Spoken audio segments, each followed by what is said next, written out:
муддати беш аз як моҳ мешавад кормандони раёсати бозрасии давлатии автомобилии вазорати корҳои дохилии ҷумҳурии тоҷикистон дар ҳудуди роҳҳои нақлиётгарди шаҳри душанбе ҷиҳати бартараф кардани ҳолатҳои сунъии ҷамъшавии воситаҳои нақлиёт ва бартараф намудани таваққуфи нодурусти ронандагон корҳои фаҳмондадиҳӣ ва рейду амалиёти пешгирикунанда доир мекунанд.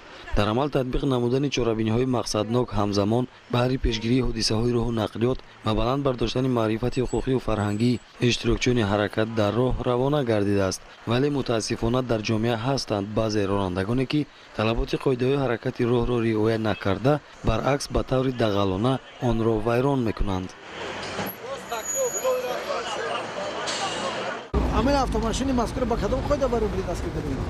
дар дем қатор таваққуф намуд дар дигар воситаҳои ҳаракати воситаҳои нақлиёт мунагим мекунад бораи ҳамин новбаста аз баргузории маҷмӯи чорабиниҳои профилактикӣ рейду амалиёт ва таъкидҳои ҳамешагӣ ҳанӯз ҳам ҳастанд соҳибони воситаҳои нақлиёт ки талаботи ҳатмии қоидаҳои ҳаракат дар роҳро сарфи назар карда дар аксар маврид автомошинаҳои шахсиашонро дар қатори дуюму сеюми роҳ ва ё дохилу атрофи истгоҳҳои нақлиёти ҷамъиятӣ мегузоранд ки ин ҳолат ба ҷамъшавии сунъии нақлиёт дар роҳ боис гардида ҳамчунин равои дигар иштирокчиёни ҳаракат дар роҳро халалдор месозад. илова бар ин дар қатори дуюм таваққуф кардани мошинҳои сабукрав ба ҳаракати мунтазами автобус ва троллейбусҳо монеа эҷод менамояд.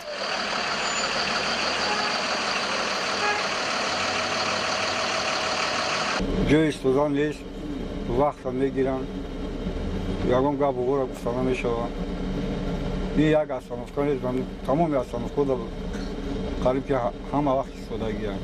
дар ин замина ронандагон мегӯянд бозору марказҳои савдо ва дигар иншооти маъмурию хизматрасонӣ дар шаҳри душанбе ки дар шафати роҳҳои мошингард мавқеият доранд таваққуфгоҳ надоранд. аз ин рӯ корафтодагон маҷбур мешаванд нақлиёти худро дар ҳар ҷой номувофиқ гузоранд. дар натиҷаи баргузории рейду амалиёти профилактикӣ муайян гардид ки дар бештари маврид маҳз ронандагони воситаҳои нақлиёти сабукрав дар қатори дуюм таваққуф намуда ба ҳаракати бемамонияти дигар воситаҳои нақлиёт халал мерасонанд. мо консентратсияи мусофиронро бояд ки ба изгоҳҳои нақлиёт ҷамъиятӣ барем то ин ки бехатарии онҳо таъмин шавад.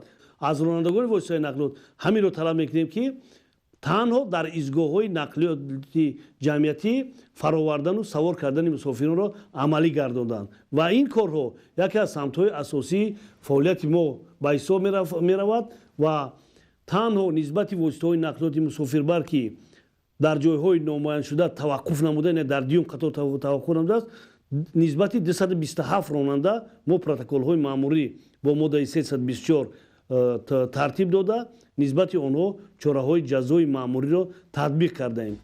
машғул шудан ба интиқоли мусофирон дар қатори дуюми роҳи мошингард дохили чорроҳаҳо рӯи гузаргоҳи пиёдагардӣ баромадан ба самти муқобили ҳаракати роҳ имрӯз аз зумраи қоидавайронкуниҳоест ки ба як одати маъмулии аксар ронандагон табдил ёфтааст. мавҷудияти чунин ҳолатҳо ба интизоми дурусти ҳаракати нақлиёт дар пойтахт таъсири манфӣ расонида одобу маданияти шаҳрнишиниро коста мегардонад. аз ин рӯ раёсати бозрасии давлатии автомобилии вазорати корҳои дохилии ҷумҳурии тоҷикистон аз соҳибони воситаҳои нақлиёт талаб менамояд ки муқаррароти қоидаҳои ҳаракат дар роҳро риоя намоянд.